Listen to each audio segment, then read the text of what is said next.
12:15. It's the far north corner of Sullivan County, and basically this is radar indicated. So what that means is it's not confirmed, but there have been indications that there's spin within a thunderstorm that's incoming. So again, not confirmed, but it is indicated. So we are watching that threat as we move through the afternoon. So here's what it's in the middle of for Sullivan County. You can see kind of the red and the yellow that indicates some stronger rainfall, some stronger wind as well. So again, if you're in Sullivan County, you're under this tornado warning until 12:15. Radar indicated there's spin within this thunderstorm, but we've not seen a tornado touch the ground or anything like that. So we have this tornado warning until 12:15.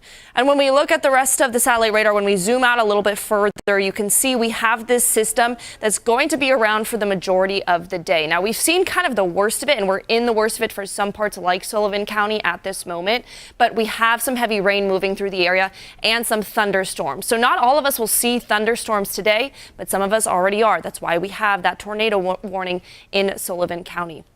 I want to look at some wind speeds around the area. It's not too bad right now, about 5 to 15 miles per hour, but we are going to see some stronger wind gusts as the afternoon goes on, especially if you're in coastal areas like Long Island or down the shore in New Jersey. And we don't have any severe thunderstorm watches or warnings. So that's kind of interesting because usually when we see a tornado watch or warning, that kind of coincides with a severe thunderstorm threat, right? But right now the tri-state area is clear of severe thunderstorm watches or warnings. That doesn't mean we won't have some rough conditions as we go through the afternoon and this evening, but it's just going to be that's a little bit of a good sign that we don't have the severe thunderstorm watches or warnings. When we look at rainfall totals for the rest of the afternoon and evening, about a half an inch, but some of us could expect a little bit more. So if you are a little bit further north, Poughkeepsie, Monticello, we're expecting about an inch in those areas, 1.4 in White Plains, about an inch for Long Island as well. Current temperatures in the mid 70s, it's 73 in New York City, 76 out on Long Island, we're 74 down the shore, 73 for Hartford, 72 for Poughkeepsie, so a little cooler than we were this time yesterday. We'll get into the mid to upper 70s. So we have that tornado warning through Sullivan County. Again, I want to see if this restarts. No, this is going to go back to some old footage, but we have severe tornado warning in Sullivan County right now. That is going to remain until 12:15. Remember, it's radar indicated. That's not confirmed. So we just have spin within this tornado. So if you are in Sullivan County, just make sure you watch out those conditions until 12:15. The rest of us will be dealing with some thunderstorms for the rest of the afternoon. Bianca. All right, Liv, thanks so much. To some breaking news now, Manhattan.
talk now?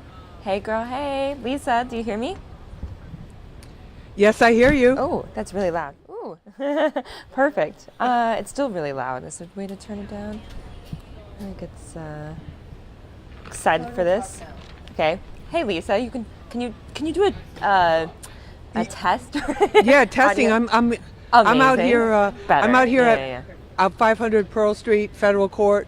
Amazing. Yay. Is inside the courtroom for the Diddy hearing. Do you mind if I toss you a question at the end of it? It won't be anything crazy. It'll be like, what's it like No, being just out there? do a question at the very beginning. Just say what happened today. Yeah, How about perfect. that? I love it. Just start with that. I Okay? love it.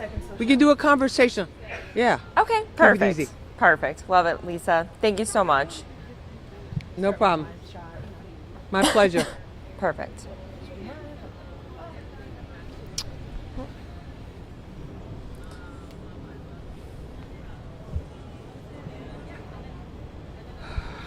Could be like a Wrangler ad right now.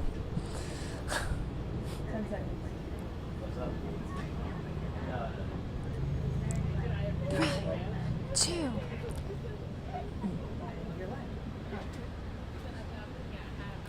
Hey everybody, welcome to Newsroom Live. My name is Morgan Mackay. I'm the political reporter here at Fox 5 News, and we're hosting our 1 p.m. show here on this live stream. So first, if you live in New York City, you could probably take a look outside and see it's pretty muggy today, pretty humid, pretty miserable, one might say. We're kind of in this like fake summer in this fall time. And first today, we're going to be heading over to our reporter, Lisa Evers, who's outside the Sean Diddy Combs trial. And she's been following the story since the very beginning. And she's out there right now. So we're going to go ahead and bring her in. So Lisa, what's it like out there? What's going on? Well, Morgan, I was here inside the courtroom at 500 Pearl Street. This is Federal Court, Southern District of New York, where the trial was held for Sean Diddy Combs, where that jury threw out the RICO charges against him, but did find him guilty of 2 counts of transportation for prostitution. And what was supposed to happen today was the judge was expected to rule on some motions that were made by Diddy's defense team. They're trying to throw out that guilty verdict on those transportation for prostitution charges. Now, the judge decided not to rule on that. A ruling could come tomorrow, could come next week. And the date, his official date for sentencing is actually a week from tomorrow, on Friday, October 3rd. So he's looking at anywhere from time served, which is what his defense team wants, or he could, if they want to really throw the book at him, which doesn't seem likely, but you never know, they could give him up to 20 years, 10 years for each one of those guilty counts on the transportation for prostitution. But the courtroom was packed. He walked in, Morgan, in the tan. This wasn't the coordinated J. Crew type outfits that he was wearing during the trial, where they allowed him to wear pullover crew neck sweaters, button-down collar shirts, and khaki pants. He was in the MDC. The MDC, which is where he's at, Metropolitan Detention Center, a federal detention facility. It's an MDC tan inmate jumpsuit. He's wearing that. He was handcuffed as he was brought in by the U.S. Marshals. His hair longer than I've ever seen, mostly gray now, and he had a full beard, from ear to ear. That was salt and pepper. But the judge is ruling, it's legal experts that I've talked to that are familiar with this case and that have helped us all the way through this process understand what's going on, say that it's very, very unlikely at this point that a judge would throw out a guilty verdict that a jury reached after nearly 2 months of a trial. And it was interesting because the arguments that they were making was that the verdict should not stand because this wasn't prostitution. It was basically consenting adults making home porno videos. So that was the argument. But the judge did a lot of questioning of both the prosecutors and the defense. And at the end of the day, he said that he would defer his decision. It could come at any time, but most likely what the experts are telling me here is that it will come a week from tomorrow at that October 3rd sentencing. Morgan? Lisa, you're doing such incredible work out there. Before you go, I just want to ask you a quick question about just what's it like outside? I know a lot of the times trials like this bring in a lot of people. Has it been crazy outside this time around? Well, this was just a one-off today because it was one hearing, but when we were here in this very same spot during the actual trial as it was taking place, it was like a circus. There was a circus outside. It was people driving by, stopping their cars, honking horns, making comments. There were protesters. There were professional line sitters, which media outlets used to hold their spot because the courtroom has limited seating and it's first come, first served basis. But today it's just basically it's gloomy. Yeah. But the rain stopped and just a couple of minutes before we started chatting, so I'm happy for that. And the whole Combs family was there too. I should point out that they've been here all along. His mother, his adult children were all here. Other relatives and close supporters of him. So the courtroom was packed, and we were lucky to be able to get in there. Morgan? Well, thank you so much, Lisa. I know you do such incredible work on this trial. We'll be sure to be catching your report. You can catch Lisa's report tonight at 5 o'clock to hear more about this case today. So she'll have all the latest. She's been following this, again, since the beginning and doing some incredible work on that. So also our reporter, Stephanie Bertini, is out today, and she's covering a story following casinos at this moment. She wasn't able to join us live right now, but she was in our noon show, and she will be delivering her reports again later today with some more details at 5 p.m. And she's covering how New York City is going to be getting 3 casino licenses awarded by the end of the year. And today in Yonkers, 1 casino bid was actually approved by the community board. It's the first one. It's the MGM and Resorts World proposal in Yonkers. Now, 3 bids for Manhattan have already been voted down by community boards here in Manhattan. There are at least 4 other proposals outstanding right now, so there's still a chance for some of these other areas to also get a casino license. Now, this casino license, the Empire Casino by MGM Resorts, this one was approved by the the community board, but that does not mean that they are going to get this license. However, those licenses are going to be awarded by the end of the year. But now we are, I'm hearing that we've got some sound on this as well from the community board and from that hearing and vote that happened just a few hours ago. We're going to go to that right now. Full speed ahead. I hope to God the state passes this, gives us that 3rd license. I'm pretty optimistic, but that the state is going to come through, that we're going to be one of the final 3. So it's a good day for Yonkers today. My concern is that it seems like the developers are benefiting more than the residents. And it could be because there's not the communication of the benefits that will come. Right now, our taxes went up 5.9%, 2.2%, and yet we see a lot of development going on. Now, speaking to state lawmakers and other stakeholders in this process, a lot of them told me that the Manhattan bids, they didn't have a good shot as it was. I know we covered another, it got a lot of attention, was that casino bid in Times Square. It was always going to be hard to get a casino in Manhattan in general, especially Times Square, because of how busy it already is. But there are other areas that are looking pretty good, like the Steve Cohen's, his Hard Rock International casino bid that would go near Citi Field in Queens. There's another casino bid, Bally's Casino in the Bronx, and also one on Coney Island, although that one doesn't look like it's going to get through its community board. But again, those 3 casino licenses will be awarded at the end of the year. And we're going to take a quick break, and we're going to come back and learn about some weather that's coming up and get a good look at political landscape as well with the mayor's race and what I'll be tackling later today.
All right. And we are back, and I am here with our weather person, Liv Johnson, who's going to give us the latest on some severe weather coming in, and it looks miserable outside. It was miserable walking to work. I was like sweating, but also like slightly It's cold. sticky and It's like this fake summer. I feel like we're in. I feel like there was like a week where it was like really cold here in like beginning of September, and I was like, okay, we're in the fall, but now it's like hot again, and it's like 80. I think it's supposed to be tomorrow or something. So. Give us the latest. Yeah, so we're revisiting summer a little bit, especially with the thunderstorms. You know, usually at this point when we get rain, it's kind of just rainfall, but now we have some thunderstorms moving through the area.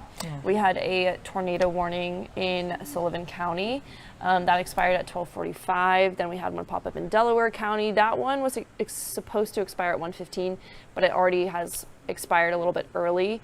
That's good news. Right, and you can see on our satellite radar that the worst of it has already sort of passed through, and it's a little bit north and west of New York City was where it really was hovering, so exactly like Sullivan County.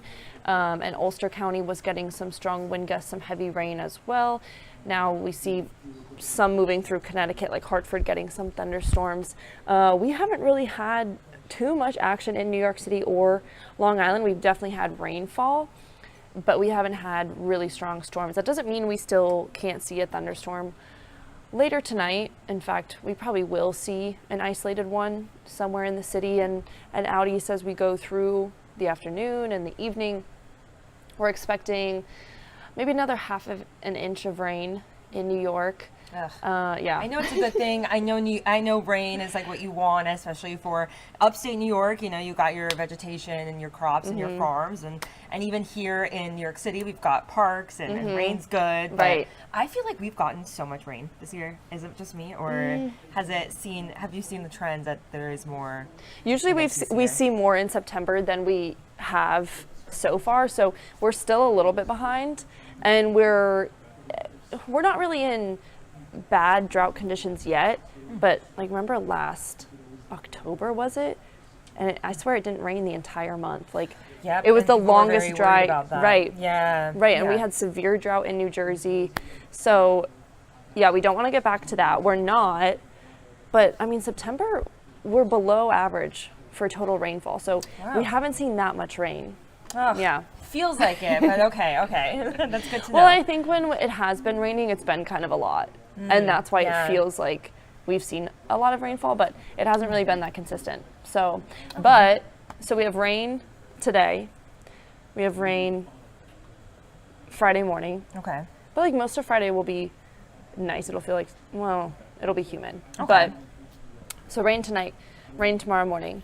Then we have It's supposed to be pretty hot, right, tomorrow? Or right. Like 80 Right, or so? exactly. Okay. It's hot and humid. And so, some of this system will just last kind of through the morning. But I think by even 11 a.m., we should be mostly dry, except for how it feels. And then Saturday, the second half of the day, we could see some rain.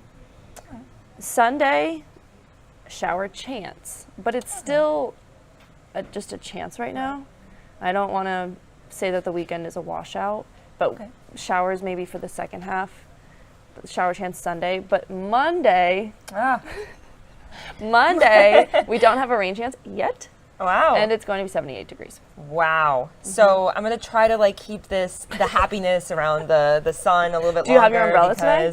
I do. I did bring the umbrella. But yeah, you know, I feel like in January I always regret complaining about this like icky heat because in January when you're freezing and you're trying to walk to work, it's miserable. No, I would take this any day. Keep this. Yes, everyone, soak it in honestly because we're about to go into October and things start changing a little, and then November things get dangerous. So yeah, soak it in. Unfortunately, just have your umbrella for the rest of the day. Well, thank you so much, Liv, for being here. And coming up after this next break, we're going to be taking a look at the mayor's race and where some of the candidates stand in a new poll. But first, I want to play a clip from yesterday from Zohran Mamdani and Curtis Sliwa. Curtis Sliwa, the Republican nominee in the mayor's race, said that he's received around 7 offers so far from people trying to get him to drop out of the race. They've offered him millions of dollars, and Zohran Mamdani was asked if he believes it, and he also, they both said that the race is not for sale, and Curtis Lewa doubling down, saying he's in it until the end. But here's what Zohran Mamdani said, and here's a little bit more what Curtis said. You that of Andrew Cuomo, Eric Adams, and Curtis Lewa, I trust Curtis Lewa's word the most. And I think it speaks to the fact that New Yorkers deserve to make their own decision as to who should lead this city. I don't trust the politicians, and I don't trust the billionaires. So let me put you all on blast. You call me, you try to bribe me. First of all, it's unethical, it's illegal. I will tape your conversations. I will report it to the proper authorities.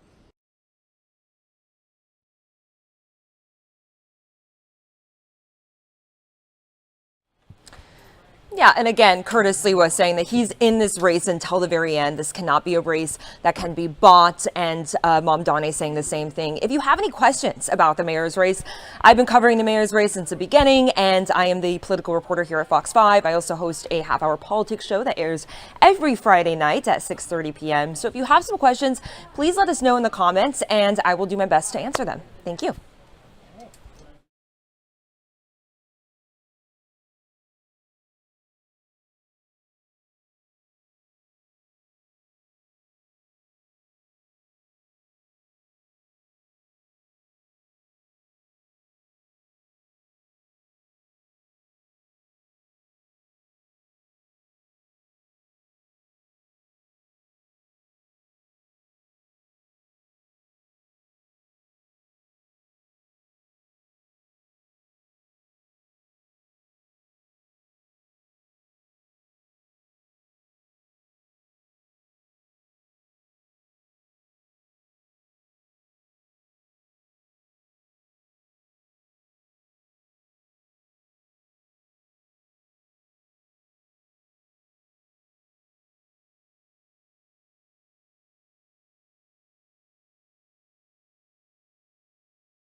Hey everyone, we are back with Newsroom Live. I'm Morgan McKay. I'm the political reporter here at Fox 5. I did not get any questions yet about the mayor's race, but please feel free to write those in. Someone did mention that there are farms on Long Island, and we'll never forget about the farms also on Long Island, Strong Island. So the mayoral race, we are now about 40 days away from the November election, and we have a new poll out by Fox News that shows that the Democratic nominee, Zohran Mamdani, is leading the pack by nearly 20 points. He's at about 47%. Andrew Cuomo is his closest competitor, and he's polling at about 29%. The Republican nominee, Curtis Lewa, he's polling at 11%, and Mayor Eric Adams is polling at 7%. Now, from what I've been seeing from the polls, this is pretty much what we are seeing across the board from many different university polls and other polls taken by the New York Times, Stanford University, Quinnipiac, Marist. All of these polls pretty much show Mamdani with a 20-point lead ahead of his closest competitor, which is Andrew Cuomo. Eric Adams, his support is pretty underwater with voters right now. In the poll, they asked voters what their opinion of him is and exactly what is some of the issues. And 51% say that their opinion of him is that he's corrupt and untrustworthy. And Mamdani, though, he also is struggling with some unfavorables, and that is about only 20% support his policies and ideas. But Mayor Eric Adams, focusing on him quickly, right now in the mayor's race, he hasn't held a public campaign event now for 6 days. He doesn't have anything on his schedule today. Now, his team says that because it's UN week, that he's focusing on meeting with dignitaries and focusing on his job as mayor, and he's taking the week off to do that. However, it is a highly competitive race, so some experts have questioned if he's doing what's called silent quitting, which is when you're not exactly going to drop out of the race, but it's also when you kind of take a step back and you don't do any sort of campaign events. Now, Adams says that he is staying in the race, and he says, in fact, that rumors saying that he's not staying in the race is actually hurting him. However, if you look at the primary, for example, excuse me, do we have this live right now? No. Oh, sorry. No. But Mayor Adams, he has what's called, he's been saying that people trying to get him to drop out, it's hurting him, it's hurting his chance with donors. And so he is really doubling down that he's staying in the race.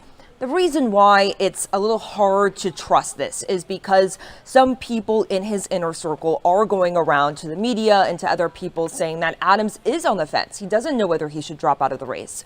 The other issue as well is Adams insisted that he was going to be in the Democratic primary. He kept insisting. He said anyone who said he wasn't going to run in the Democratic primary were liars. However, as we saw, he did not run in the Democratic primary. He decided to run instead in the general election as an independent because he was battling those corruption charges that have now been dropped. But even if Adams were to get out of the race at this point, it's too late to get his name off the ballot. Ballots have already been printed and they are on their way, being mailed out to people who are getting absentee ballots. Military, for example, they're getting their ballots soon. So it's too late to get anyone's name off the ballot. They're in the race, at least on the ballot. That includes another candidate, Jim Walden. He's an independent candidate. He's staying in the race, he dropped out of the race, but he's staying on the ballot because, again, it was too late to get his name off the ballot by the time he decided that he didn't want to run anymore. Zohran Mamdani, he's not holding any events today. He is holding an event tomorrow, his team tells me. This week, he secured an endorsement from former Vice President Kamala Harris. Now, she kind of gave this half-hearted endorsement about halfway through the week when she was pressed, but his team tells me that she called him yesterday in order to talk about affordability with him, his affordability agenda, and did offer her support. Now, she was also asked yesterday if she would campaign with Mamdani, and she said maybe. Now, Mamdani has received endorsements from the 3 top state Democratic leaders, Governor Kathy Hochul, the Senate Majority Leader, Andrea Stewart-Cousins, and the Assembly Speaker, Carl Hastie. Now, the 2 legislative leaders, Andrea Stewart-Cousins and Carl Hastie, they also have voiced their support for Mamdani's initiatives like free childcare, free buses, and they support raising taxes on millionaires and corporations in order to do this. Now, we are actually interviewing Senate Majority Leader Andrea Stewart-Cousins on our politics show tomorrow, Politics Unusual. It airs at 6:30 p.m. Now, in my discussions with some state lawmakers, there is a big issue that state lawmakers are going to have to deal with up in Albany next year, and that is potential federal funding gaps. Now, the city and the state are going to be dealing with possible federal health care cuts that could have devastating impact on the state and here in the city. And state lawmakers are going to have to find ways to fill those funding gaps. And one state lawmaker last week told me that she thinks that the state is going to have to raise taxes on millionaires and corporations just to fund existing programs, not necessarily new ones. So what the state legislature is going to do with the budget next year is yet to be seen. And we're going to have to see exactly how they grapple with that. And on top of that, Governor Kathy Hochul is going to also be running for re-election next year. And she said right now that absolutely no new taxes. Now, Andrew Cuomo, he's holding an event a little later today. And so I'll be there and I'll be bringing the latest on what he says about the race right now. And I think we're just about done here. Perfect. 30 seconds. I apologize. This is the first time that I've done this in this format. So this has been a lot of fun though. And we will be getting Andrew Cuomo in just a little bit about his conversations actually with Mayor Eric Adams' team. He told the New York Times that he has spoken with Frank Carone, who's one of Adams' most trusted advisors, but he said on Bloomberg TV today that he has not had any conversations with Adams' team. So a little bit of a contradiction. We'll try to figure it out. My name is Morgan Mackay. Thanks so much for being here.